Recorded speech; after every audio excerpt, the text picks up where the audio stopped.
Global warming இந்த டேர்மை நம்ம கேட்காம இருக்கிற நாட்களே கிடையாது.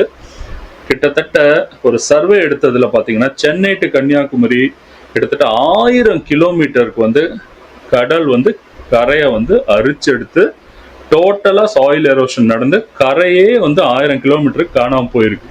இது வேர்ல்டு ஃபுல்லா நடக்குது, இந்தியாலேயும் பல இடங்கள் நடக்குது. தமிழ்நாட்டில் கடல் சார்ந்து இருக்கிற full stretch Chennai to Kanyakumari coastal line area ஃபுல்லாவே கடல் உள்ள இறங்கி வர ஆரம்பிக்குது. ஸோ இதுதான் வந்து இந்த குளோபல் வார்மிங்கோட பிக்கஸ்ட் டேஞ்சர் நமக்கு. அதனால தான் வந்து பார்த்தீங்கன்னா இந்த கார்பன் எமிஷன், இது இல்லாத எலக்ட்ரானிக் குட்ஸ், நமக்கு வந்து பொல்யூஷன் கண்ட்ரோல்ஸ் நிறைய, நம்ம வெஹிக்கிளில் வந்து எமிஷன் செக்ஸ், எவ்வளவோ விஷயங்கள், நம்ம ஓசோன்ல ப்ராப்ளம், இதெல்லாம் வந்து கிட்டத்தட்ட கிட்டத்தட்ட வந்து இப்படியே போச்சுன்னா பல நூற்றாண்டா நம்ம பேசிட்டு இருக்கோம் ஆனாலும் அதுக்கான ஃபுல் சொல்யூஷன் அதுக்காக வந்து ஒரு